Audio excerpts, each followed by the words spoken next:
Hi guys, it's Chris at Cork and Crown back in my cider shed with some more cider to try. And it's the very last bottle of all the French cider I bought back. Boo-hoo, I know, what a shame. We've had such fun trying it. Well, I've had lots of fun trying it. You just got to watch, which I imagine is a lot less fun. But there you go.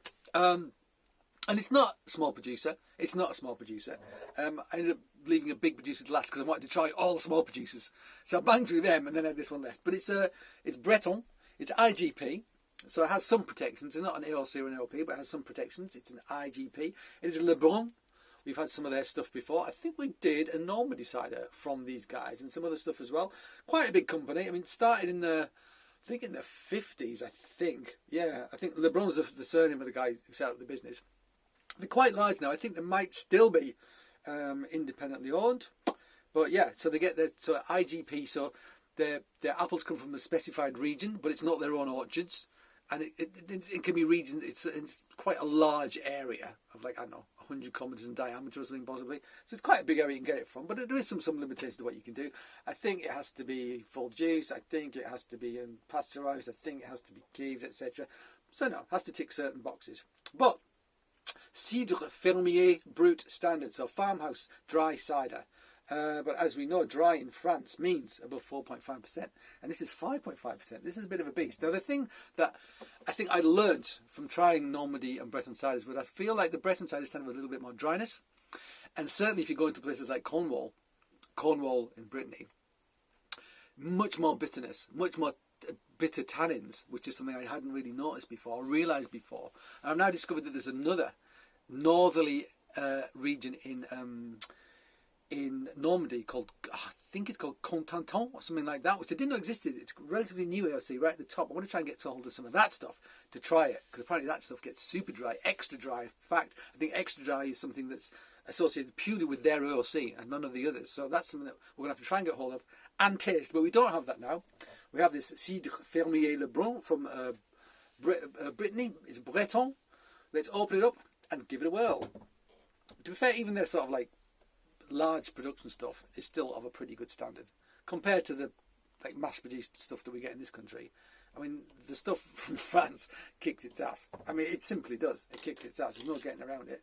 But when you try this sort of thing next to a farmhouse one, you can taste the qualitative difference. It's pretty obvious. But for what they're doing, at the scale they're doing it, yeah, I've been quite enjoying what they've produced. To be fair, let's get this cork out if I can. Here we go. Pop, smoking gun. That's a pretty good way.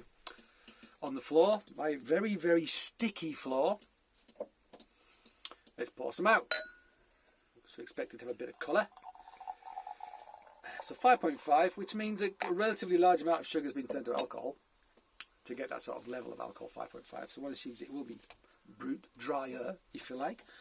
Something I noticed, something I talked about actually. I was trying to figure out, we had some Cidre Fermier, like one from Christian Brun and some others as well. And what I noticed in them was they had much more acidity than I was used to in Normandy ciders. I was trying to wonder why that was the case, and also what made something Fermier that was made by a producer that was making Pied d'Auge AOC. Like, what was different about the Fermier that they couldn't call it OP or AOC? And apparently, if you're making AOC sort of Pied d'Auge ciders, you're only allowed to put in 15% sharp apples. That's the maximum you can put in. Okay. Now in England, we put in a lot of sharps traditionally in the West Country because it preserves the juice. It helps preserve the juice before the alcohol develops. Because alcohol inhibits, microbes, yeast, bacteria, etc. But so does acidity. You put a lot of acid apples in, it helps preserve the juice. So a lot of those sort of West Country ciders that sit in barrels and aged, like scrumpies and so forth, are very acid because you put in an acid varietal or several acid varietals to help protect the juice before it became alcoholic.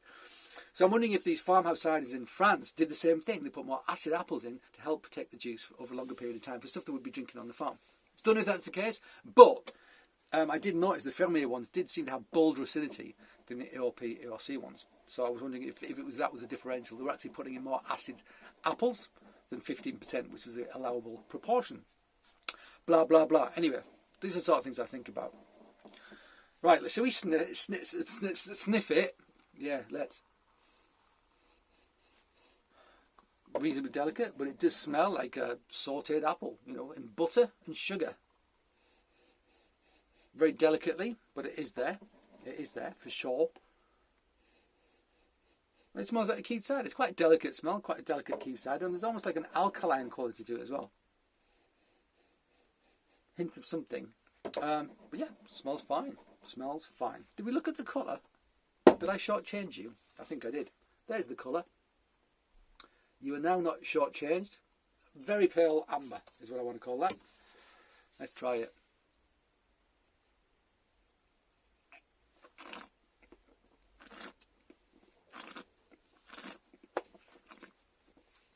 I mean, lovely moosey bubbles in your mouth. Your whole mouth fills when I'm sucking the oxygen over my palate to make that silly noise, which helps me taste. My mouth is just filling with bubbles, like big moosey clouds of bubbles. Brilliant. Quite delicate. It is quite dry. There is some residual sugar in there though, and it's a nice amount. It's just there. If you don't like sweet cider, you could definitely drink this. I mean, this is drier than most, dry ciders that are made in factories by some margin. And it's a natural sugar as well. It feels like, so it's not cloying in any way, shape or form. There's a minerality to it. There's a little bit of acidity.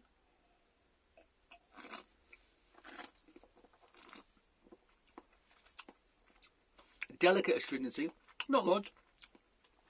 Oh no, there's some tannin there. There absolutely is. No hard tannin on the back. I feel like this has almost got like a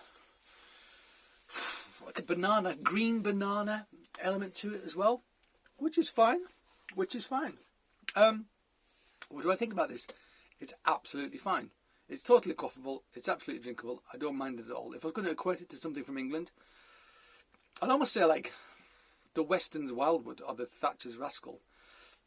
Two big producers, and those are the only two ciders from those producers that I tend to actually like to drink ever. And this feels like that to me. The difference with this is that amazing mousse. And those amazing fine bubbles that you get from bottle conditioning. That's the big difference, which makes it feel more celebratory. Having the cork pop and so forth does feel much more celebratory.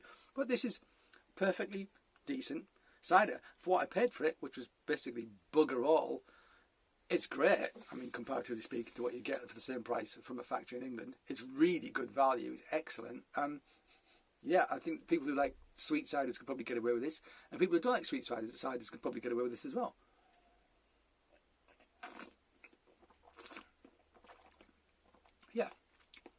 Yeah, there's some sweetness, some richness. There is apple character. It does almost like a fresh apple character though, that's been sort of baked with some sugar, possibly salted in butter, something like that. But it's quite delicate. There's minerality over the top of that, and it's reasonably dry. And then you get the tannin as well. It's got structure. It's solid. I don't mind it at all. And if you saw it in the supermarket and you want something to buy, you don't want to buy, I'd say, yeah, get a bottle of that.